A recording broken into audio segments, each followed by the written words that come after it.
الحمد لله رب العالمين والعاقبة للمتقين والصلاة والسلام على سيد الأنبياء والمرسلين وعلى آله وأصحابه ومن تبعهم بإحسان إلى يوم الدين. اللهم صل على روح محمد في الأرواح وصل على جسد محمد في الأجساد وصل على قبر محمد في القبور. رب اشرح لي صدري ويسر لي أمري واحلل عقدة من لساني يفقهوا قولي. اللهم أرنا الحق حقا وارزقنا اتباعه وأرنا الباطل باطلا وارزقنا اجتنابه. سبحان ربك رب العزة عما يصفون وسلام على المرسلين والحمد لله رب العالمين. سورۃ التحریم کے مضامین کا بیان چل رہا ہے اور گزشتہ نشست میں آخری بات اس عنوان پر کی گئی تھی کہ اللہ جل شانہ نے اس سورۃ التحریم کے آخر میں 4 خواتین کا تذکرہ فرمایا ہے، 4 خواتین کی مثالیں بیان کی ہیں، جن میں سے 2 خواتین ایسی ہیں کہ جن کا آخری ٹھکانہ جہنم ہے اور 2 خواتین ایسی ہیں کہ جن کا آخری ٹھکانہ جنت ہے۔ وہ جو 2 خواتین جن کا آخری ٹھکانہ جہنم ہے وہ دونوں کی دونوں خواتین پیغمبروں کی بیویاں ہیں۔ ایک ان میں سے سیدنا نوح علیہ السلام کی بیوی ہے اور ایک سیدنا لوط علیہ السلام کی بیوی ہیں، لیکن نبیوں کی بیویاں ہونے کے باوجود ان کا ٹھکانہ آخرت میں جہنم ہے۔ فرمایا اللہ جل شانہ فرما رہے ہیں ضرب اللہ مثلا للذین کفروا امرأۃ نوح وامرأۃ لوط كانتا تحت عبدین من عبادنا صالحین فخانتاہما فلم یغنیا عنہما من اللہ شیئا وقیل ادخلا النار مع الداخلین، کہ اللہ تعالیٰ مثال بیان کرتے ہیں نوح علیہ السلام کی بیوی کی اور لوط علیہ السلام کی بیوی کی۔ فخانتاہما، ان دونوں خواتین نے اپنے اپنے شوہروں سے خیانت کی۔ فلم یغنیا عنہما من اللہ شیئا، تو وہ دونوں حضرات باوجود پیغمبر ہونے کے اپنی بیویوں کو جہنم سے بچا نہیں سکے۔ وقیل ادخلا النار مع الداخلین، اور ان کو کہا گیا کہ آگ کے اندر دوسرے داخل ہونے والوں کے ساتھ تم بھی داخل ہو جاؤ۔ اب یہاں پر چند گزارشات ہیں، مختصراً وہ سماعت فرما لیجئے۔ سب سے پہلی بات تو یہ سمجھ لیجئے کہ سیدنا نوح علیہ السلام اور سیدنا لوط علیہ السلام یہ اللہ کے جلیل القدر پیغمبر ہیں۔ نوح علیہ السلام کا تذکرہ ہم پہلے بھی پڑھ کر آ چکے ہیں، لوط علیہ السلام کا تذکرہ بھی ہم پہلے پڑھ کر آ چکے ہیں۔ 29ویں پارے میں پھر ایک سورت آئے گی جس سورت کا نام ہی سورہ نوح ہے، یعنی نوح علیہ السلام کے نام پر وہ سورت ہے، تو وہاں پر انشاءاللہ ان کے پھر تفصیلی حالات کو دوبارہ سے آپ کے سامنے بیان کیا جائے گا۔ یہاں پر بس مختصراً یہ سمجھ لیں یاد دہانی کے لیے کہ اللہ تعالیٰ نے ان کو 1000 برس سے زیادہ کی عمر عطا فرمائی، جس میں سے 950 برس یہ تبلیغ کرتے رہے، 950 برس تک یہ تبلیغ کرتے رہے، 950 سال تک۔ تو یہ حیرانی والی کوئی بات نہیں ہے، پہلی امتوں میں عمریں بھی اسی طرح ہوا کرتی تھیں، 1000 1,500 سال کی عمریں ہوا کرتی تھیں۔ یہ تو جوں وقت گزرتا گیا انسان کی جسامت بھی کم ہوتی چلی گئی اور انسان کی عمر بھی، زندگی بھی جو ہے وہ کم ہوتی چلی گئی۔ تو 950 برس انہوں نے تبلیغ کی، اور 950 برس تبلیغ اور محنت کرنے کے بعد جو ان کی جمع پونجی تھی مسلمانوں کی صورت میں، ایمان والوں کی صورت میں، وہ چند افراد تھے، 80 یا 82 یا 83 افراد تھے جنہوں نے ایمان قبول کیا۔ تو پھر وہی بات ذہن میں آ جاتی ہے جو ابھی کچھ جمعے پہلے میں نے عرض کی تھی کہ تربیت تو کی جا رہی ہے، لیکن تربیت کرنے والا اپنا کام تو کر رہا ہے، لیکن دوسرے کی ذمہ داری پھر اس تربیت کو قبول کرنا ہے۔ تو خدا نہ خواستہ کوئی یہ نہیں کہہ سکتا کہ نوح علیہ السلام اپنے مشن میں خدا نہ خواستہ ناکام ہو گئے۔ ان کا مشن مسلمان بنانا تو نہیں تھا، ان کا مشن تو پیغام پہنچانا تھا، وہ پیغام انہوں نے پہنچایا۔ اب ذمہ داری آگے اس پیغام کو قبول کرنے والوں کی تھی جو انہوں نے نہیں نبھائی۔ تو نوح علیہ السلام کا تو اس میں کوئی قصور نہیں ہے، کوئی اس میں ان کا کوئی نقص نہیں ہے۔ تو ایمان نہ قبول کرنے والوں میں نوح علیہ السلام کی بیوی بھی تھی، دوسری طرف جو پیغمبر ہیں سیدنا لوط علیہ السلام، یہ سیدنا ابراہیم علیہ السلام کے بھتیجے تھے، سیدنا ابراہیم علیہ السلام کے بھتیجے تھے، اور بابل سے فلسطین کی طرف ہجرت بھی انہوں نے سیدنا ابراہیم علیہ السلام کے ساتھ ہی کی، لیکن درمیان راستے میں اللہ تعالیٰ کی طرف سے وحی ان کو یہ آ گئی کہ آپ اب فلسطین نہیں جائیں گے، آپ اب اردن کی طرف جائیں گے۔ تو اردن کے مشرقی علاقے کی طرف سیدنا لوط علیہ السلام کو پیغمبر بنا کر بھیج دیا گیا۔ یہ تو میں صرف مختصراً صرف یاد دہانی کے لیے یہ باتیں عرض کر رہا ہوں۔ اور لوط علیہ السلام کو جس قوم کی طرف پیغمبر بنا کر بھیجا گیا، ان کے متعلق قرآن کریم میں بھی یہ بات موجود ہے کہ ان کی جو حرکتیں تھیں وہ اچھی نہیں تھیں، انسانوں والی حرکتیں نہیں تھیں۔ سب سے بڑی خرابی تو ان میں یہ تھی کہ وہ اپنی شہوت کو مردوں سے جا کر پورا کیا کرتے تھے، اور قرآن کریم میں بھی یہ بات ذکر کر دی گئی کہ اس قوم سے پہلے کسی نے یہ خبیث حرکت نہیں کی تھی۔ سب سے پہلے یہ گندی اور غلیظ حرکت، لواطت کی حرکت کہ مرد کا مرد کے ساتھ ہم جنس پرستی جسے ہم کہتے ہیں اس کا تعلق، یہ سب سے پہلے خبیث حرکت اسی قوم لوط نے شروع کی تھی۔ اس کے علاوہ ان کی خرابی کیا تھی کہ تأتون بالمنکر تقطعون السبیل، کہ یہ راستوں میں بیٹھ کر رہزنیاں کیا کرتے تھے۔ تو لوط علیہ السلام کی قوم کے اندر یہ خرابیاں تھیں، اللہ پاک نے ان کو بھی اس قوم کی طرف پیغمبر بنا کے بھیجا، تو ان کی محنت سے بھی چند لوگ ہی ایمان قبول کر سکے، اور ایمان قبول نہ کرنے والوں میں ان کی اپنی بیوی بھی شامل تھی۔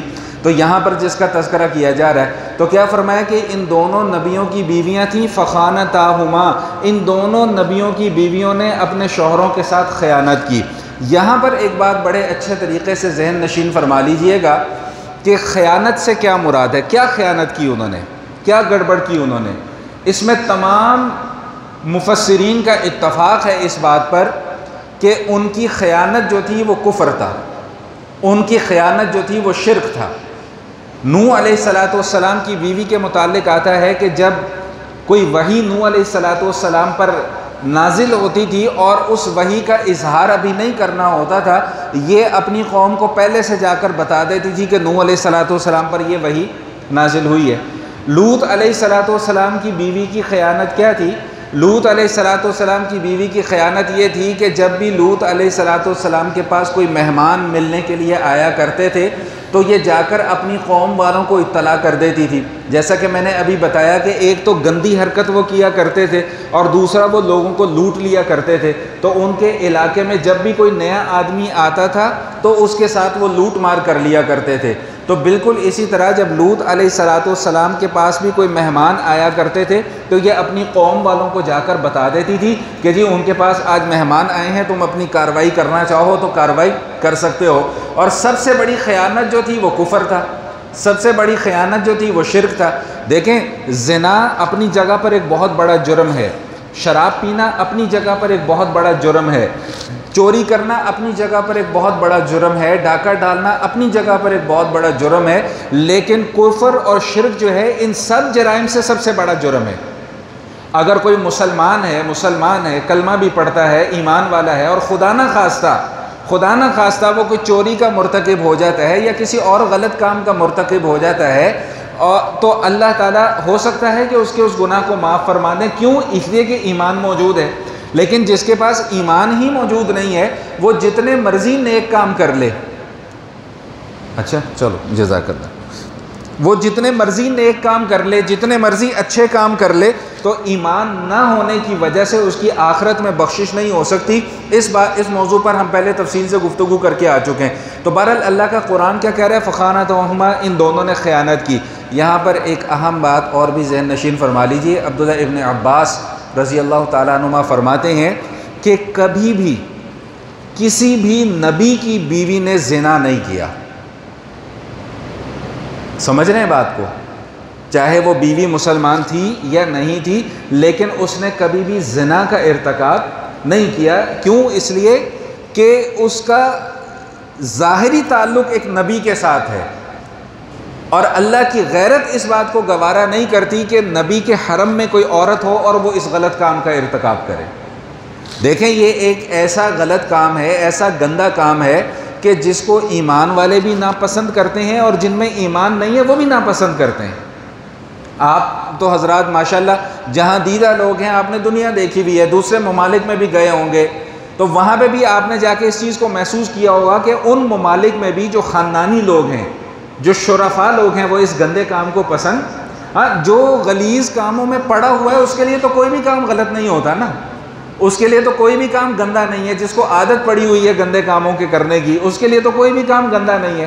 لیکن جو شریف النفس طبیعت والے لوگ ہوتے ہیں، سلیم الفطرت لوگ ہوتے ہیں، وہ غلط چیز کو غلط سمجھتے ہیں، گندے کام کو گندا سمجھتے ہیں، برے کام کو برا سمجھتے ہیں۔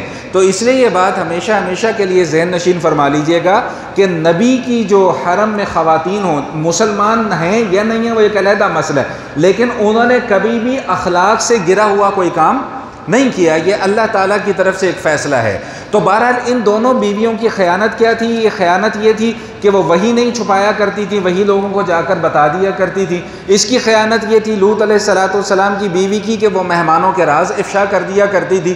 نتیجہ کیا نکلا؟ ان دونوں خواتین نے ایمان قبول نہیں کیا، اور جب ایمان قبول نہیں کیا تو پھر نتیجہ کیا نکلا کہ اللہ تعالیٰ نے کیا فرمایا کہ قیل ادخلوا النار مع الداخلین، بھئی آگ میں داخل ہونے والوں کے ساتھ تم بھی داخل ہو جاؤ۔ اور گزشتہ نشست کے آخر میں اگر آپ حضرات کو یاد ہو تو میں نے ایک جملہ کیا استعمال کیا تھا کہ بھئی رشتہ داریوں کی بنیاد پر، تعلقات کی بنیاد پر آخرت میں بخشش نہیں ہوگی، آخرت میں بخشش ہوگی ایمان اور اعمال کی بنیاد پر۔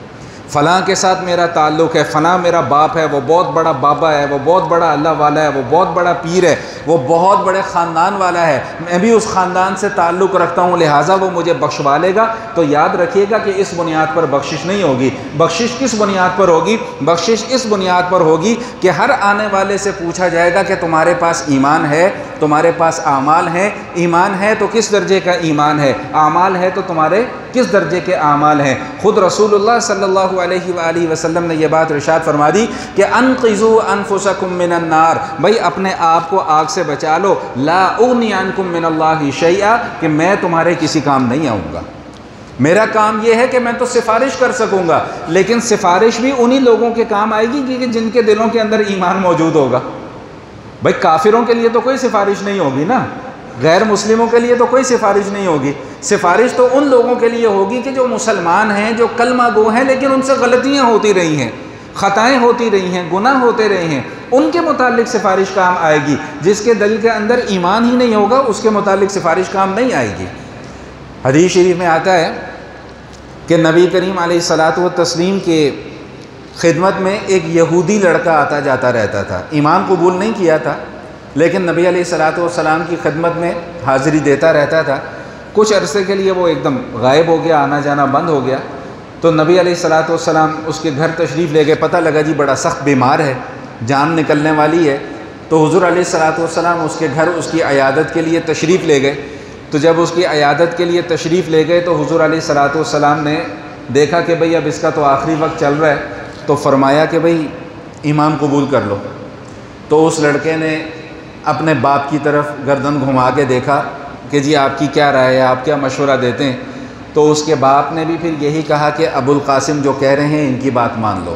یعنی وہ یہودی تھا لیکن وہ اس بات کو، ابو القاسم بھائی نبی کریم علیہ الصلاۃ والتسلیم کی کنیت ہے، سمجھ رہے ہیں؟ قاسم حضور صلی اللہ علیہ وسلم کے صاحبزادے کا نام تھا، تو اس نسبت سے کیا کہا کہ بھئی ابو القاسم کی بات کو مان لو۔ یعنی وہ بھی یہ بات جانتا تھا کہ اصل کامیابی تبھی ملے گی جب نبی کی اطاعت کریں گے، جب نبی کی بات کو مانیں گے۔ قرآن کریم نے دو ٹوک اعلان فرما دیا کہ وما ارسلنا من رسول الا لیطاع باذن اللہ، کہ بھئی جتنے بھی رسول ہم نے اس دنیا کے اندر بھیجے ہیں وہ بھیجے ہی اس لیے ہیں تاکہ ان کی بات کو مانا جائے۔ اگر رسولوں کی بات کو ہی نہیں ماننا، پیغمبر کی بات کو ہی نہیں ماننا، تو پھر پیغمبر کے آنے کا مقصد کیا ہے؟ اور اللہ فرما رہے ہیں کہ وہ اپنی طرف سے یہ بات نہیں کر رہے، بِإِذْنِ اللہ، یہ اللہ کا حکم ہے کہ پیغمبر کی اطاعت کی جائے۔ تو یاد رکھیے گا کہ بغیر اطاعت کے اور بغیر طاعت کے کامیابی نہیں ملنے والی۔ صرف رشتہ داری کی بنیاد پر، صرف تعلقات کی بنیاد پر، صرف پڑوسی ہونے کی بنیاد پر، صرف رشتہ دار ہونے کی بنیاد پر، صرف دوست ہونے کی بنیاد پر بخشش نہیں ہوگی۔ بخشش کے لیے سب سے پہلے کیا چیز ضروری ہے؟ ایمان ضروری ہے، اور اس کے بعد کیا چیز ضروری ہے؟ اعمال ضروری ہے۔ تو کیا دو عورتوں کی مثالیں بیان فرمائی کہ ضرب اللہ مثلا للذین کفروا امرأۃ نوح وامرأۃ لوط، کہ نوح علیہ السلام کی بیوی اور لوط علیہ السلام کی بیوی، حالانکہ دونوں پیغمبر ہیں ہیں، لیکن انہوں نے ایمان قبول نہیں کیا تھا۔ اچھا، اگر ذہن کے اندر کوئی خلجان ہے، کوئی سوال آ رہا ہے، تو میں اس سوال کا بھی جواب دے دوں۔ آپ لوگ یہ سوچ رہے ہوں گے کہ نبی کا نکاح ایک غیر مسلم عورت کے ساتھ کیسے ہو گیا؟ سوال آ رہا ہے ذہن میں؟ ایک نبی کا نکاح کسی کافرہ یا غیر مسلمہ عورت کے ساتھ کیسے ہو گیا؟ تو یاد رکھیے گا کہ پہلی شریعتوں میں بھی اور حضور علیہ الصلوۃ والسلام کی تشریف آوری کے بعد جب تک سورہ بقرہ کے اندر احکام نازل نہیں ہو گئے، مسلمان کا غیر مسلم کے ساتھ نکاح جائز تھا۔ بات سمجھ رہے ہیں کہ نہیں سمجھ رہے؟ مسلمان کا غیر مسلم کے ساتھ نکاح کرنا جائز تھا، لیکن جب سورۃ البقرہ کے اندر اللہ پاک نے اب یہ احکام نازل فرما دیے کہ وَلَا تَنْكِحُوا الْمُشْرِكَاتِ حَتَّى يُؤْمِنْ، بھئی مشرک عورتوں سے نکاح نہ کرو جب تک کہ وہ ایمان قبول نہ کر لیں۔ اسی طرح مسلمان عورتوں کو حکم دیا گیا کہ مشرک مردوں سے نکاح نہ کرو جب تک کہ وہ ایمان قبول نہ کر لیں۔ تو اس کے بعد پھر اب یہ پابندی لگ گئی، اب کسی مسلمان کا کسی غیر مسلم کے ساتھ نکاح کرنا جائز نہیں ہوگا۔ بات سمجھ رہے ہیں کہ نہیں سمجھ رہے؟ اچھا، تو پہلی تو یہ مثال آ گئی۔ اچھا، ایک بات اور ذہن نشین فرما لیں۔ شاہ عبد القادر رائے پوری رحمۃ اللہ تعالیٰ علیہ، ابھی میری نظر پڑی، میں نے پوائنٹ لکھا ہوا تھا، ان کا ایک قول ہے، بڑا پیارا قول ہے۔ وہ کیا فرماتے ہیں اسی آیت کے ضمن میں؟ وہ کیا فرماتے ہیں؟ وہ یہ فرماتے ہیں کہ بھائی اپنا ایمان درست کرنے کی فکر کرو، نہ کہ اپنا خاوند درست کرنے کی فکر کرو۔ بھائی بات سمجھ رہے ہیں کہ اپنا ایمان درست کرنے کی فکر کرو، اپنے خاوند کو درست کرنے کی فکر نہ کرو۔ کیوں؟ اس لیے کہ آخرت میں جا کے یہ تمہارا خاوند تمہیں نہیں بچا سکے گا، یا آخرت میں جا کر تمہاری بیوی تمہیں نہیں بچا سکے گی۔ تو لہٰذا اپنا ایمان درست کرنے کی فکر کرو۔ آج کی ہماری عورتوں کی کیا حالت ہے؟ فلاں بابے کے پاس جا رہی ہیں، کیوں جا رہی ہیں جی؟ تعویذ دے دو جی۔ کیوں دے دو؟ وہ جی میرا شوہر میرے قابو میں آ جائے، وہ شوہر میرا قابو میں آ جائے۔ ٹھیک، بھئی تعویذ لینے کے لیے آ رہے ہیں جی، شوہر قابو میں آ جائے، شوہر ہماری بات ماننا شروع کر دے، شوہر یہ کرنا شروع کر دے، شوہر وہ کرنا شروع کر دے۔ ہم کہیں کہ جی اگر دن ہے تو شوہر کہے کہ جی دن ہے، ہم کہیں اگر رات ہے تو شوہر کہے کہ رات ہے۔ تو بھائی اس طرح شوہر نہیں قابو آیا کرتے۔ شوہروں کو قابو کرنا ہے تو طریقے سے قابو کرو نا، وہ طریقہ اختیار کرو جو شریعت نے بتایا ہے۔ ان کی تابع فرما بردار بن کے رہو، ان کی تابع دار بن کے رہو، ان کی خدمت کرو، ان کے گھر والوں کو بھی وہی عزت دو جو اپنے گھر والوں کو عزت دیتی ہو، پھر تو شوہر تمہارا آٹومیٹکلی جو ہے وہ تمہارے قابو میں آ جائے گا۔ اس طرح تعویذ گنڈے کرنے سے شوہر قابو میں نہیں آتے، بلکہ اپنا خانہ ہی خراب ہوتا ہے۔ تو بہرحال کیا فرمایا کہ بھائی اپنا ایمان درست کرنے کی فکر کرو، اپنے شوہروں کو درست کرنے کی فکر نہ کرو، اس لیے کہ شوہر تمہارے کام نہیں آئیں گے۔ ہاں آخرت میں جا کر کام آئے گا تو تمہارا اپنا ایمان کام آئے گا، تمہارے اپنے اعمال کام آئیں گے۔ پہلی یہ دو عورتوں کی مثال تو میرا خیال ہے کہ بات سمجھ میں آ گئی ہوگی۔ اس کے بعد دو نیک خواتین کی مثال اللہ پاک نے قرآن کریم میں بیان فرمائی ہے۔ دوسری مثال جو بیان فرمایا کہ وَضَرَبَ اللَّهُ مَثَلًا لِلَّذِينَ آمَنُوا امْرَأَتَ فِرْعَوْنَ، کہ اللہ تعالیٰ مثال بیان فرما رہے ہیں فرعون کی بیوی کی مثال۔ بھئی اس گفتگو کو ذرا توجہ سے سنیے گا۔ میں نے گزشتہ نشست میں بھی یہ بات عرض کی تھی کہ وہ لچھے دار تقریریں مجھے نہیں کرنی آتی، نہ میں کر سکتا ہوں، اس لیے سیدھی سی اور سادی سی باتیں ہیں، تو ذرا ہمت اور حوصلے کے ساتھ ان کو سماعت فرمائیں۔ تو تیسری مثال کیا بیان فرمائی؟ وَضَرَبَ اللَّهُ مَثَلًا لِلَّذِينَ آمَنُوا امْرَأَتَ فِرْعَوْنَ، اللہ تعالیٰ مثال بیان فرما رہے ہیں کس کی؟ فرعون کی بیوی کی۔ اور یہ فرعون کون تھا؟ یہ وہ ظالم بادشاہ تھا کہ جس نے بنی اسرائیلیوں کو بھی اپنا غلام بنا رکھا تھا۔ تو فرمایا کہ اس کی جو بیوی تھی، ان کی بیوی کا نام تھا آسیہ بنت مزاحم، احادیث میں ان کا یہ نام ذکر کیا گیا۔ اچھا، وہاں پر دو نبیوں کی بیویاں ہیں لیکن انہوں نے ایمان قبول نہیں کیا، یہاں پر فرعون کی بیوی ہے لیکن انہوں نے ایمان قبول کر لیا۔ سمجھ رہے بات؟ اللہ کی شان ہے نا، اللہ کس وقت کہاں پر کیا معجزہ دکھا دے کیا پتہ۔ بھائی فرعون کے گھر میں، فرعون کے نکاح میں ہے اس کی بیوی، اور فرعون کے مظالم بھی ڈھکے چھپے، ابھی تذکرہ آ رہا ہے کہ اس نے پھر ان کے ساتھ کیا کیا کیا، لیکن اس کے باوجود ان کی ہمت اور ان کی استقامت اور ان کی شجاعت کو داد دینا بنتی ہے کہ اس ماحول میں بھی انہوں نے ایمان کا دامن ہاتھ سے نہیں چھوڑا۔ معلوم یہ ہوا کہ بندہ جب خود ہمت دکھاتا ہے نا، ایک قدم آگے بڑھاتا ہے، تو پھر اللہ تعالیٰ کی مدد اس کے ساتھ شامل حال ہو جاتی ہے۔ اور مفسرین نے لکھا ہے کہ انہوں نے ایمان قبول کب کیا؟ آپ حضرات کو یاد ہے، آپ نے پڑھا ہے کتابوں میں کہ فرعون نے اپنے جادوگر بلوائے تھے موسیٰ علیہ السلام کا مقابلہ کرنے کے لیے۔ وہ واقعہ قرآن کریم میں کئی جگہ پر ذکر ہوا ہے، آپ حضرات کے ذہن میں بھی ہوگا کہ اس نے جادوگر بلوائے تھے کہ جی اگر تو سچا نبی ہے تو میرے جادوگروں سے مقابلہ کر کے دکھا۔ نے کہا جی ٹھیک ہے مقابلہ کر لو۔ تو وہ جادوگر وہ مناظر دیکھ کر پریشان ہو گئے اور سارے کے سارے جادوگروں نے ایمان قبول کر لیا۔ تو جب ان جادوگروں نے یہ موسیٰ علیہ السلام کے معجزات کو دیکھ کر ایمان قبول کیا تو اسی وقت یہ آسیہ بنت مزاحم جو تھی انہوں نے بھی ایمان قبول کر لیا، اور ان کی جو بیٹی تھی، فرعون کی جو بیٹی تھی، اس کی جو خادمہ تھی اس نے بھی ایمان قبول کر لیا، اور اس کے پورے خاندان والوں نے بھی ایمان قبول کر لیا۔ تو جب انہوں نے ایمان قبول کر لیا، تفسیر کے اندر یہ واقعہ لکھا ہوا ہے، تو فرعون کو جب ان کے ایمان کی اطلاع ملی نا تو اس نے اپنے سارے جو لاؤ لشکر تھا، اس کے کڑچے چمچے کھڑچے جو تھے ان کو جمع کیا اور ان سے پوچھا کہ ما تعلمون من آسیہ بنت مزاحم، کہ بھئی تم آسیہ بنت مزاحم کے متعلق کیا جانتے ہو، میری بیوی کے متعلق کیا جانتے ہو؟ تو فَأَثْنَوْا عَلَيْهَا، انہوں نے بڑی تعریف کی کہ جی زبردست خاتون ہیں، بڑی آپ کی بڑی وفادار ہیں اور کمال عورت ہیں اور یہ ہے اور وہ ہے۔ تو پھر اس نے کہا کہ إِنَّهَا تَعْبُدُ رَبًّا غَيْرِي، بھائی وہ تو مجھے رب ہی نہیں مان رہی، وہ تو میرے علاوہ کسی اور کو اپنا رب مانتی ہے۔ تو اب فوراً ہی وہ پلٹ گئے، انہوں نے کہا اقتلوا، اس کو قتل کر دو۔ کیوں؟ ذہن سازی اس انداز میں کی گئی تھی، فرعون نے اپنی قوم کی اس انداز میں ذہن سازی کی تھی کہ بھئی میرے علاوہ دنیا میں کوئی رب ہو ہی نہیں سکتا، میں ہی تمہارا رب ہوں، میں ہی تمہارا پالن ہار ہوں، میں ہی تمہاری ضروریات کو پورا کرنے والا ہوں، میں ہی تمہارا پروردگار ہوں، میں ہی تمہاری پرورش کر رہا ہوں، میں ہی تمہارے سارے معاملات کو دیکھ رہا ہوں۔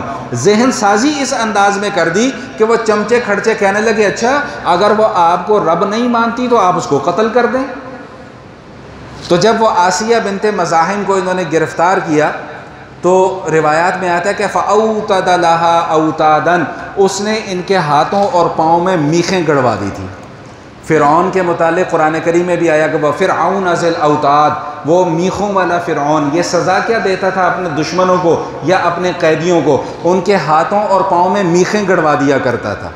میخیں سمجھتے ہیں کیا ہوتی ہے؟ لکڑی کی کیل جسے آپ کہہ لیں، ایک اس ہاتھ میں، ایک اس ہاتھ میں، ایک اس پاؤں میں اور ایک اس پاؤں میں، ایسے ایسے کر کے تو میخیں گڑوا دیا کرتا تھا۔ یہ تھوڑی تکلیف ہے، یہ تھوڑی سزا ہے۔ اور دوسرا لکھا ہوا تھا کہ یہ اتنی شدید سزا دیتا تھا کہ تپتی ہوئی دھوپ میں جب سورج پوری آب و تاب کے ساتھ چمک رہا ہوتا تھا تو یہ سورج کے درمیان میں خیمے تپتی ہوئی دھوپ میں صحرا میں لے جا کر کھڑا کر دیا کرتا تھا اور اس سے انسان جو ہے وہ ختم ہو جایا کرتا تھا۔ لیکن آسیہ بنت مزاحم کے متعلق آتا ہے کہ ان کو اس نے یہ میخوں والی سزا بھی دی اور یہ سورج کی روشنی والی بھی سزا دی، لیکن سورج کی روشنی کی سزا کا معاملہ یہ ہوا کہ جب یہ لوگ آگے پیچھے ہو جاتے تھے تو روایات میں آتا ہے کہ فرشتے ان کے اوپر آ کر سایہ کر لیا کرتے تھے۔ جب کوئی اپنے آپ کو اللہ کے لیے پیش کر دیتا ہے نا، اللہ کے دین کے لیے پیش کر دیتا ہے اور اس دین کے راستے میں آنے والی مشکلات کو دل و جان سے قبول کر لیتا ہے اور اللہ تعالیٰ کو دکھاتا ہے کہ یا اللہ میں آپ کا سچا بندہ ہوں، اب دنیا ادھر سے ادھر ہو جائے یا اللہ میں اب ایمان کا راستہ نہیں چھوڑوں گا، اب فرعون میری اگر گردن بھی اتار دے میں تب بھی ایمان کا راستہ نہیں چھوڑنے والی ہے۔ تو نتیجہ پھر کیا نکلتا ہے کہ اللہ تعالیٰ دنیا میں بھی انعام دیتے ہیں اور آخرت میں بھی انعام دیتے ہیں۔ جب فرعون نے ان کے اوپر مظالم شروع کیے تو انہوں نے اللہ تعالیٰ سے دعا کی، رب ابن لی عندک بیتا فی الجنہ ونجنی من فرعون وعملی ونجنی من القوم الظالمین، کہ یا اللہ جنت میں بالکل اپنے پاس مجھے ایک گھر عطا فرما دیجیے۔ یہ اس موقع پر یہ آسیہ بنت مزاحم نے جو ہے وہ یہ دعا کی تھی، اور روایات میں آتا ہے کہ جب ان کو وہ میخیں گڑی ہوئی ہیں، ان کو عذاب دیا جا رہا ہے، تکلیف دی جا رہی ہے، فرعون کی طرف سے مظالم دیے جا رہے ہیں، تو یہ مسکرانے لگیں۔ تو فرعون کہنے لگا اپنے ساتھیوں سے کہ الا تعجبون من جنونها، اور تمہیں اس کے پاگل پن پہ تمہیں حیرت نہیں ہو رہی؟ یہ الفاظ ہیں تفسیر میں لکھے ہوئے کہ الا تعجبون من جنونها، اس کے پاگل پن پہ تمہیں حیرت نہیں ہو رہی؟ انا نعذبها وهي تضحك، ہم اس کو عذاب دے رہے ہیں وہ ہنس رہی ہے۔ بھائی وہ کیوں نہ ہنسے؟ اسے آخرت میں اپنا ٹھکانہ جو نظر آ رہا ہے، اسے جنت میں اپنا گھر نظر آ رہا ہے۔ اللہ سے دعا کی تھی کہ اللہ مجھے جنت میں اپنے پاس ایک گھر عطا فرما دے، اللہ نے دعا قبول کر لی۔ کیوں دعا قبول کی؟ اس لیے دعا قبول کی کہ ایمان پر ثابت قدمی دکھائی، اس لیے دعا قبول کی کہ یا اللہ آپ کے دین کی خاطر جو بھی تکلیف آئے میں برداشت کرنے کو تیار ہوں۔ یہاں تک کہ کتابوں میں لکھا ہے کہ اسی اس میں ان کی شہادت ہو گئی، اللہ پاک نے ان کی دعا کو قبول فرما لیا۔ تو مثال کیا چل رہی تھی؟ پہلی دو عورتوں کی کیا مثال دی کہ بھئی وہ دو عورتیں وہ نبی کی بیویاں تھیں لیکن ایمان کی توفیق نصیب نہیں ہوئی۔ یہ فرعون کی بیوی تھی لیکن انہوں نے پھر بھی ایمان قبول کر لیا، اور صرف ایمان ہی قبول نہیں کیا، اپنے اس ایمان پر ثابت قدمی کا بھی مظاہرہ کیا۔ اور دوسرا میں نے آپ کو کیا بتایا تھا کہ جو ان کی بیٹی کی خادمہ تھی اس نے بھی ایمان قبول کر لیا تھا۔ معراج کے بیان میں یہ واقعہ ذکر کر کے آ چکا ہوں، صحیح احادیث کے اندر یہ واقعہ بیان کیا گیا ہے کہ حضور علیہ الصلوۃ والسلام جب معراج کے سفر پہ تشریف لے جا رہے تھے جبرائیل علیہ الصلوۃ والسلام کے ساتھ، تو ایک جگہ سے بڑی زبردست خوشبو آنا شروع ہو گئی۔ تو حضور علیہ الصلوۃ والسلام نے سیدنا جبریل علیہ الصلوۃ والسلام سے پوچھا کہ حضرت یہ خوشبو کیسی ہے؟ تو فرمایا کہ یہ فرعون کی بیٹی کی خادمہ کی خوشبو ہے۔ تو حضور علیہ الصلوۃ والسلام نے پوچھا کہ ان کا قصہ کیا ہے؟ تو پھر انہوں نے ان کا واقعہ بیان کیا۔ ان کا واقعہ کیا تھا کہ وہ جو فرعون کی بیٹی کی خادمہ تھی وہ فرعون کی بیٹی کے سر میں کنگھی کر رہی تھی۔ تو جب کنگھی کر رہی تھی تو کنگھی اس کے ہاتھ سے چھوٹ کے نیچے گر گئی۔ جب کنگھی چھوٹ کے نیچے گر گئی تو اس نے کنگھی اٹھاتے ہوئے پڑھا بسم اللہ۔ سب بولیں بھائی کیا پڑھا؟ بسم اللہ۔ تو وہ جو فرعون کی بیٹی تھی اس نے کہا کہ یہ کیا ہے؟ یہ تو نے کس کا نام لیا؟ انہوں نے کہا میں نے اپنے رب کا نام لیا۔ اس نے اللہ نام پہلے سنا ہی نہیں تھا، میں نے اپنے رب کا نام لیا۔ تو وہ فرعون کی بیٹی کہنے لگی رب تو میرا باپ ہے، تو نے یہ کس کا نام لیا؟ اس نے کہا میں نے اس کا نام لیا جو تیرا بھی رب ہے، میرا بھی رب ہے، تیرے باپ کا بھی وہی رب ہے، تیرا باپ کوئی رب نہیں ہے۔ اس نے کہا میں اپنے باپ سے شکایت کر دوں گی۔ انہوں نے کہا جا کے شکایت کر دے۔ اللہ اکبر کبیرہ۔ اللہ کا شکر ادا کیا کریں کہ ہمیں پکی پکائی روٹی مل گئی ہے، ہمیں گھر بیٹھے ایمان نصیب ہو گیا ہے، ہمیں محنتیں برداشت نہیں کرنی پڑی، ہمیں مشقتیں برداشت نہیں کرنی پڑی، ہمیں کفار کے مظالم نہیں سہنے پڑے۔ اللہ کا شکر ادا کیا کریں اس نعمت کے اوپر۔ اس نے کہا میں اپنے باپ سے شکایت کروں گی۔ اس نے کہا جا کے اپنے باپ سے شکایت کر دے۔ اس نے اپنے باپ سے جا کے شکایت کی کہ جی میری جو خادمہ ہے وہ کہتی ہے تیرا باپ رب نہیں ہے، ایک رب ہے جو تیرے باپ کا بھی رب ہے۔ انہوں نے کہا بلاؤ اس کے پورے خاندان کو حاضر کرو۔ آگ جلائی گئی، ایک ایک فرد کو اٹھایا گیا، اس کی آنکھوں کے سامنے آگ میں ڈالا گیا۔ اللہ اکبر کبیرہ۔ دعا کریں اللہ ہمیں ایسی آزمائشوں سے بچا کے رکھے۔ ہم ایسی آزمائشوں کے متحمل نہیں ہیں، ہمارا ایمان اتنا مضبوط نہیں ہے کہ اگر خدا نخواستہ اس طرح کی کوئی آزمائش آ جائے تو ہم اس کو سہ سکیں۔ ایک ایک فرد کو اس کے خاندان کے اس کی آنکھوں کے سامنے اٹھا کر آگ میں ڈالا گیا۔ یہاں تک کہ کتابوں میں لکھا ہے کہ ایک شیرخوار بچہ تھا، حدیث سنا رہا ہوں، حدیث کا مفہوم آپ کو سنا رہا ہوں کہ ایک شیرخوار بچہ تھا، چھوٹا سا بچہ تھا، گود میں دودھ پیتا بچہ تھا۔ جب اس کو اٹھا کر آگ میں ڈالا جانے لگا تو اس وقت پھر اس خاتون کا ایمان تھوڑا سا، ممتا ہے نا، ماں کی محبت جھاگی، تھوڑا سا ایمان اس وقت اس کا متزلزل ہوا۔ تو حدیث میں آتا ہے کہ اللہ تعالیٰ نے اس بچے کو بولنے کی قوت عطا فرما دی، اس دودھ پیتے بچے کو۔ ایک تو عیسیٰ علیہ السلام بولے، ایک جریج والا واقعہ ہے وہ بھی میں نے شاید آپ کو پہلے سنایا تھا، ایک یہ بچہ بولا۔ اس نے کہا اماں جان فکر کرنے کی ضرورت نہیں ہے، یہ ظاہری تکلیف ہے لیکن اس تکلیف کے بعد آگے اللہ نے آسانیاں ہی آسانیاں رکھی ہیں۔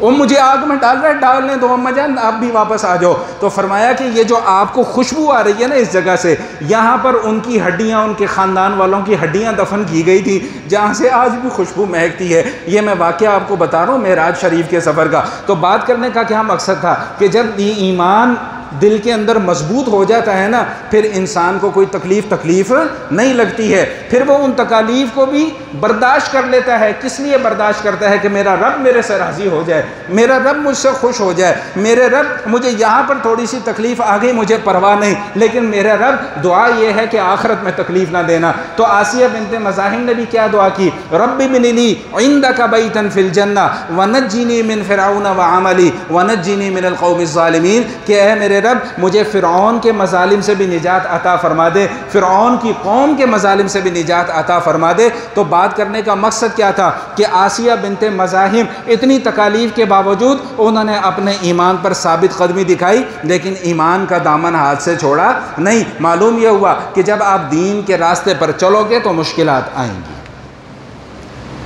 دین کا راستہ یہ کوئی پھولوں کی سیج نہیں ہے، یہ پھولوں سے سجا ہوا راستہ نہیں ہے، یہ کانٹوں سے سجا ہوا راستہ ہے، اور ان کانٹوں سے اپنے دامن کو بچا کر چلنا پڑے گا، تبھی جا کے جنت ملے گی۔ ہم نے تو بڑا آسان سمجھ لیا نا، او جی ہم تو مسلمان ہیں جی ہمیں جنت ملے گی۔ بھئی یقیناً ملے گی، یقیناً ملے گی جنت، لیکن جنت ملنے سے پہلے ان مراحل کو طے کرنا پڑے گا، ان آزمائشوں سے گزرنا پڑے گا، ان تکالیف سے گزرنا پڑے گا۔ ہاں اگر اللہ تعالیٰ نے بغیر کسی تکلیف کے جنت عطا فرما دی تو یہ اللہ کا بہت بڑا انعام ہے۔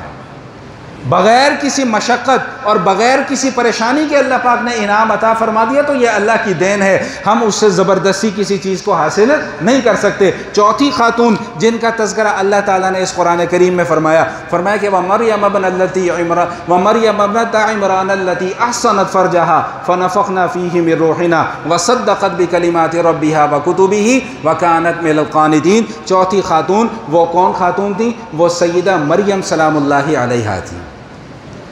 بھئی سیدہ مریم کون ہے؟ جی سارے بولیں نا بھئی، سیدہ مریم کون ہے؟ عیسیٰ علیہ السلام کی والدہ، عیسیٰ علیہ السلام کی والدہ۔ ان کے والد کا نام تھا عمران۔ مختصر سا تعارف ان کا پیش کر رہا ہوں آپ کے سامنے۔ ان کی پیدائش کے بعد ان کی پرورش غیر معمولی تھی، روز ان کا قد بڑھتا تھا، روز ان کی جسامت بڑھتی تھی، غیر معمولی۔ تو ان کے غیر معمولی حالات دیکھ کر سیدنا زکریا علیہ السلام جو ان کے خالو تھے، بیت المقدس میں ہوا کرتے تھے، ان کے والد بیت المقدس کے امام تھے، انہوں نے اس خواہش کا اظہار کیا کہ بھئی یہ بچی کی پرورش میں کرنا چاہوں گا، اور جو دیگر وہاں پر بزرگ تھے انہوں نے بھی اس خواہش کا اظہار کیا کہ یہ بچی کوئی معمولی بچی نہیں ہے، اس بچی کی پرورش ہم کرنا چاہیں گے۔ انہوں نے کہا جی قرآن اندازی کر لو۔ سورہ آل عمران کے اندر یہ واقعہ گزر چکا ہوا ہے۔ قرآن اندازی کی گئی تو سیدنا زکریا علیہ السلام کا نام نکلا۔ سیدنا زکریا علیہ السلام نے ان کو اپنی آغوش میں لے لیا، ایک کمرہ ان کے لیے بنا دیا جہاں پر یہ رہتی تھی، جہاں پر یہ عبادت کیا کرتی تھی۔ لکھا ہے قرآن کریم میں بھی آیا ہے کہ جب یہ اپنی بھانجی کے پاس جایا کرتے تھے تو دیکھتے تھے کہ وہاں پر بے موسمی پھل پڑے ہوئے ہیں۔ بھائی سردیوں کے موسم میں آم پڑا ہوا ہے، گرمیوں کے موسم میں سنترا پڑا ہوا ہے۔ میں ویسے اس کی وضاحت کر رہا ہوں کہ بے موسمی پھل کا کیا مطلب ہے۔ بھائی سردیوں میں کبھی آم دیکھا ہے؟ نہیں ہے؟ کس نے دیکھ لیا بھائی؟ ایسی کون سی وہ ٹیکنالوجی آ گئی کہ سردیوں کے موسم میں آم پیدا ہونے شروع ہو گئے؟ ہم تو سارا سال گرمیوں کا انتظار کرتے رہتے ہیں، گرمی آئیں گی تو آم کھائیں گے۔ اچھا، تو بے موسمی پھل آیا کرتے تھے۔ انہوں نے پوچھا کہ بیٹا تیرے پاس یہ سارا کا سارا معاملہ کہاں سے آتا ہے؟ تو وہ فرمانے لگی ان اللہ یرزق من یشاء بغیر حساب، بھائی میرا رب مجھے یہ بے موسمی پھل بھجواتا ہے۔ تو خیر ان کی غیر معمولی پرورش تھی، غیر معمولی ان کے سارے معاملات تھے، اور وہ کیوں تھے؟ اس لیے کہ آگے جا کر ایک اور غیر معمولی کام ان سے اللہ پاک نے لینا تھا، اور وہ کیا کام لیا کہ فَنَفَخْنَا فِيهِ مِن رُوحِنَا وَصَدَّقَتْ بِكَلِمَاتِ رَبِّهَا وَكُتُبِهِ وَكَانَتْ مِنَ الْقَانِتِينَ کہ اللہ فرماتے ہیں کہ ہم نے اپنی روح ان کے اندر پھونک دی۔ جب ہم نے اپنی روح ان کے اندر پھونک دی تو پھر عیسیٰ علیہ السلام کی ولادت ہوئی۔ وہ سارا واقعہ آپ حضرات کے علم میں، لیکن میں جو یہاں پر نقطہ عرض کرنا چاہ رہا ہوں وہ کیا کہ اللہ تعالیٰ نے یہاں پر ان کی جو خاصیت، جو خصوصیت بیان فرمائی وہ کیا بیان فرمائی؟ فرمایا کہ وَمَرْيَمَ ابْنَتَ عِمْرَانَ الَّتِي أَحْصَنَتْ فَرْجَهَا کہ ان کی سب سے بڑی خوبی کیا تھی بھائی؟ ان کی پاک دامنی۔ اللہ ان کی پاک دامنی کی تعریف کر رہے ہیں کہ ان کی سب سے بڑی خوبی کیا تھی؟ ان کی پاک دامنی تھی۔ لوگوں نے تو بھانت بھانت کی بولیاں بولی نا کہ بھئی تیرے پاس بچہ کیسے آ گیا، تیری تو شادی بھی نہیں ہوئی، تیرا تو نکاح بھی نہیں ہوا، تو خدا نہ خواستہ کوئی الیاذ باللہ ثم الیاذ باللہ نقل کفر نہ باشد، تو کوئی غلط کام کر کے آئی ہے، یہ سارے کے سارے معاملات کر کے آئی ہے، تبھی تو تیرے پاس بچہ آ گیا۔ تو اس وقت سورہ مریم کے کیا الفاظ ہیں کہ انہوں نے کیا کیا؟ فاشارت الیہ، بھائی اس بچے سے خود ہی پوچھ لو۔ قالوا کیف نکلم من کان فی المہد صبیا، وہ کہنے لگے ہم اس چھوٹے سے بچے سے کیسے بات کریں؟ وہ بچہ بولا قال انی عبد اللہ آتانی الکتاب وجعلنی نبیا، کہ بھئی میں بچہ، میں عیسی ابن مریم، میں اللہ کا بندہ ہوں، اللہ نے مجھے نبی بنا دیا ہے، آتانی الکتاب وجعلنی نبیا، اللہ نے مجھے کتاب بھی دے دی ہے، مجھے نبی بھی بنا دیا ہے۔ میری ماں پاک دامن ہے۔ اس بچے کے بولنے کا مقصد یہ تھا۔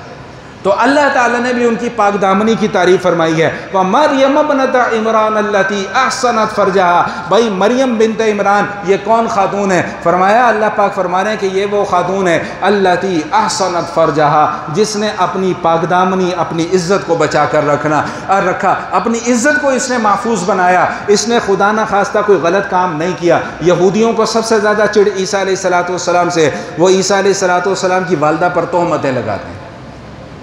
حضور علیہ السلام کی تشریف آوری سے پہلے انہوں نے عیسیٰ علیہ السلام کو بھی نہیں بخشا۔ بات لمبی نکل جائے گی، نہیں تو میں اس حوالے سے بھی کچھ گزارشات آپ کے سامنے عرض کر دیتا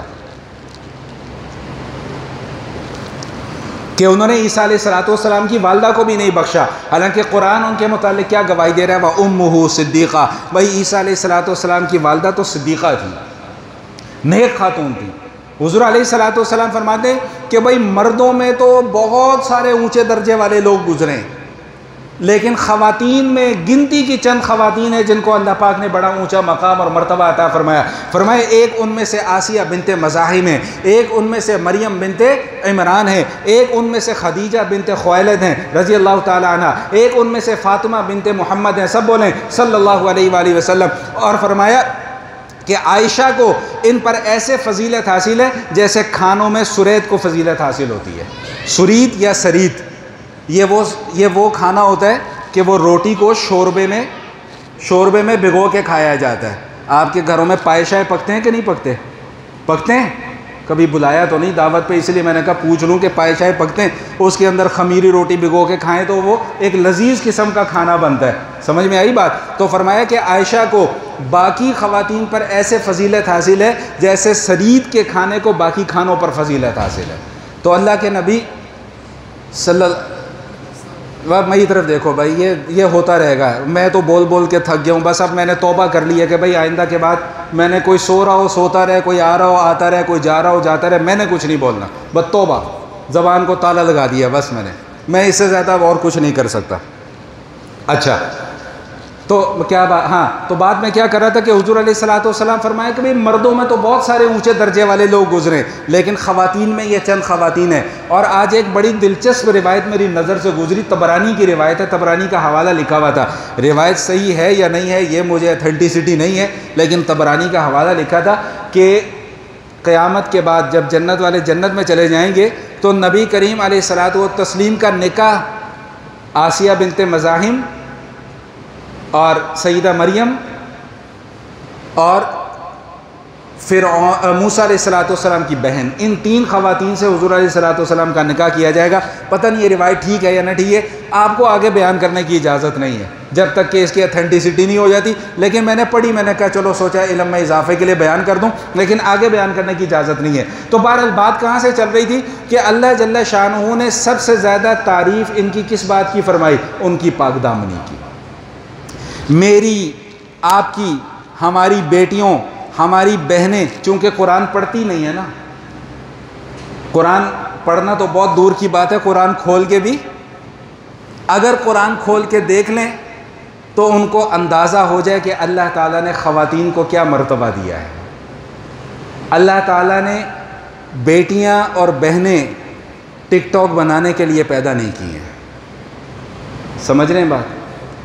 اللہ تعالیٰ نے یہ بیٹیاں ہمیں اس لیے نہیں دی ہیں کہ ہم ان کے سر پر سے چادر اتار دیں، اللہ نے یہ بہنیں ہمیں اس لیے نہیں دی ہیں کہ ہم انہیں شتر بے مہار کی طرح آزاد کر کے معاشرے کے حوالے کر دیں کہ بھائی جاؤ جو تمہارا دل کرتا ہے وہ کرو۔ اللہ نے یہ بیٹیاں، یہ بہنیں ہمیں اس لیے نہیں عطا فرمائی ہیں۔ ایک جملہ عرض کرنے لگا ہوں، یہ بیٹیاں، یہ بہنیں، یہ ہمارے عزتیں ہیں، اور ان عزتوں کا تحفظ میں نے، آپ نے، ہم سب نے کرنا ہے۔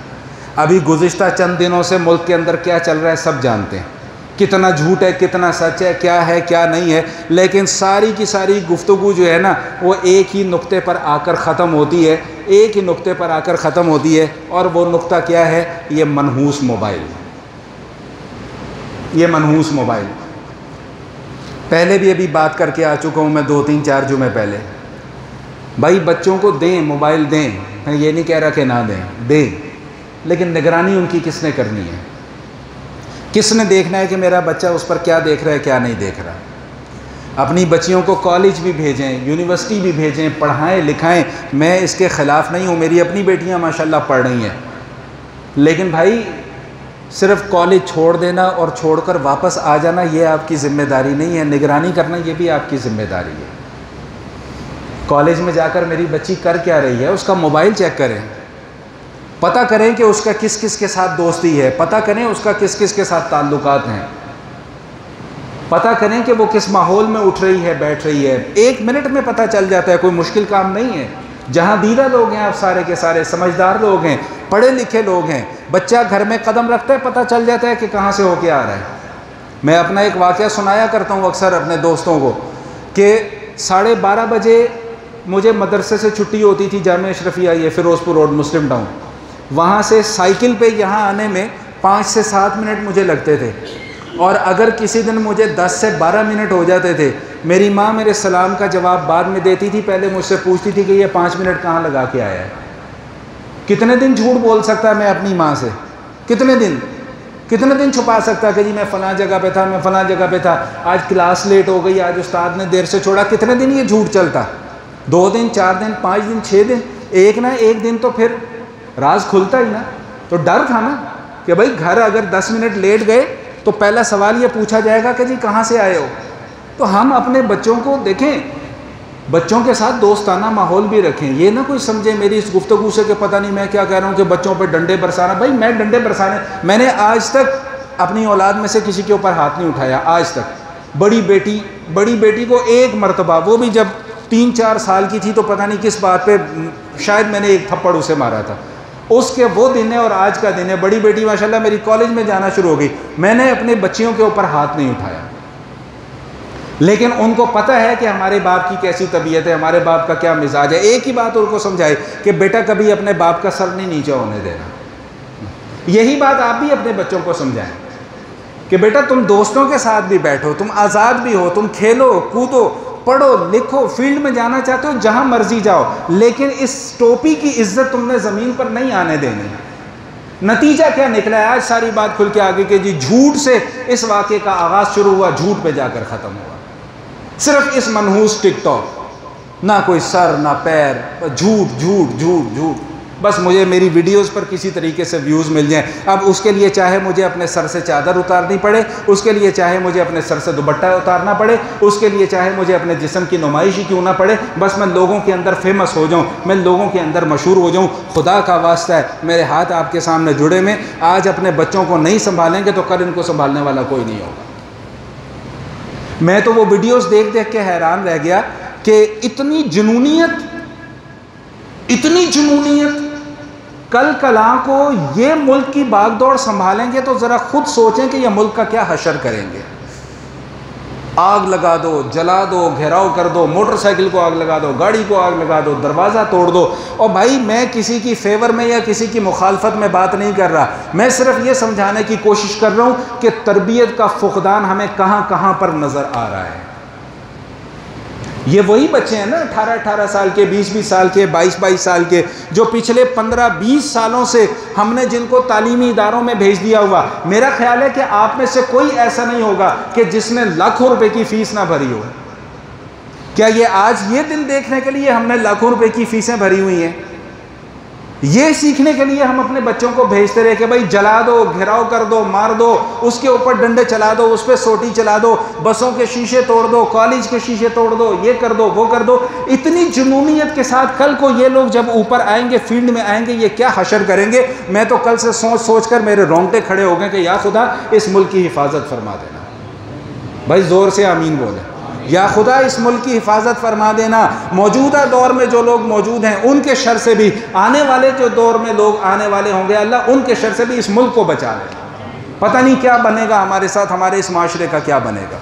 تو گفتگو کہاں سے میں نے آغاز کی تھی؟ انا للہ و انا الیہ راجعون. وقت بہت زیادہ نکل گیا، بس بات کو ختم کر رہا ہوں. تو اللہ تعالیٰ نے آخری خاتون سیدہ مریم سلام اللہ علیہا کی مثال بیان فرمائی اور ان کی اللہ پاک نے پاک دامنی کی تعریف فرمائی۔ تو بہرحال دوبارہ واپس گفتگو کو سمیٹنے کے لیے میں خلاصہ بیان کرتا ہوں، سورہ تحریم کا آغاز کس مضمون سے ہوا کہ اللہ کے نبی صلی اللہ علیہ وآلہ وسلم نے اپنے اوپر شہد کو حرام قرار دے دیا۔ اس کے بعد اللہ کے نبی کو تنبیہ کی گئی، ازواج مطہرات کو سرزنش کی گئی کہ آپ کو یہ معاملہ نہیں کرنا چاہیے تھا۔ اولاد کی تربیت کے حوالے سے گفتگو ہوئی، منافقین کے ساتھ سخت رویہ رکھنے کے متعلق گفتگو کی گئی، توبہ کے متعلق آپ کے سامنے مضامین کو بیان کیا گیا، اور آج آخری مضمون بیان کیا گیا جس پر جو میں نے بات پچھلے جمعے کی تھی وہی بات کر کے اپنی بات کو مکمل کر رہا ہوں کہ بھائی ایمان اپنا مضبوط کر لو، اعمال اپنے مضبوط کر لو۔ رشتہ داریوں کی بنیاد پر اللہ نے کسی کو نہیں معاف کرنا، تعلقات کی بنیاد پہ اللہ نے کسی کو معاف نہیں کرنا۔ اللہ نے معافی دینی ہے تو ایمان کی بنیاد پر دینی ہے، اللہ نے معافی دینی ہے تو اعمال کی بنیاد پر دینی ہے۔ الحمدللہ ثم الحمدللہ ایک ادنا سی کوشش تھی، 28 پارے آج ہمارے اللہ تعالیٰ کے فضل سے یہ جو مضامین بیان کرنے کا سلسلہ چل رہا ہے وہ مکمل ہوئے۔ آئندہ جمعے سے بشرط زندگی انشاءاللہ 19ویں پارے سے آغاز کریں گے۔ 19ویں پارے میں 29واں پارہ سبقت لسانی ہو جاتی ہے، تو 29ویں پارے کا انشاءاللہ آغاز کریں گے۔ بس ایک چھوٹی سی گزارش عرض کر دوں کہ 29ویں پارے میں چند صورتیں ایسی ہیں جو ہمارے ہاں تقریباً روزانہ پڑھی جاتی ہیں۔ سورۃ الملک ہے، سورۃ المزمل ہے، سورۃ المدثر ہے، سورۃ القیامہ ہے، سورہ مرسلات ہے۔ یہ ایسی صورتیں ہیں جو تقریباً روزانہ پڑھی جاتی ہیں، اور تمام کی تمام صورتوں میں ان کے علاوہ جتنی صورتیں ان کے مضامین تقریباً یکساں ہیں، ایک جیسے ہیں۔ لیکن جو صورتیں روزانہ کی بنیاد پر پڑھی جاتی ہیں تو انشاءاللہ میری کوشش یہ ہوگی کہ اس کا لفظاً ترجمہ بھی آپ کے سامنے کیا جائے، اور اس ترجمے کے ساتھ ساتھ اس کی تفسیر بھی آپ حضرات کے سامنے بیان کی جائے۔ تو اس لیے کوشش یہ کریں کہ اگلے جمعے سے انشاءاللہ سورۃ الملک کا آغاز ہوگا۔ اچھا، اس بات کی مجھے فکر نہیں کہ اس پہ 2 جمعے لگ جائیں، 4 جمعے لگ جائیں، 8 جمعے لگ جائیں، 10 جمعے لگ جائیں، 20 جمعے لگ جائیں، پورا سال بھی لگ جائے، تو اس بات کی کوئی فکر جو ہے وہ نہیں ہے۔ لیکن ایک کوشش یہ ہے کہ جب ہم قرآن پڑھیں تو ہمیں کم از کم اتنا پتہ ہو کہ ہم پڑھ کیا رہے ہیں۔ اپنے لیے بھی دعا فرمائیں، اللہ ہم سب کی حاضری کو قبول فرما دیں۔ میرے لیے بھی دعا فرما دیں کہ اللہ تعالیٰ جب تک زندگی ہے یہ ہمت اور حوصلہ عطا فرمائے کہ قرآن کی اسی طریقے سے خدمت جاری و ساری رہے۔ وآخر دعوانا الحمدللہ۔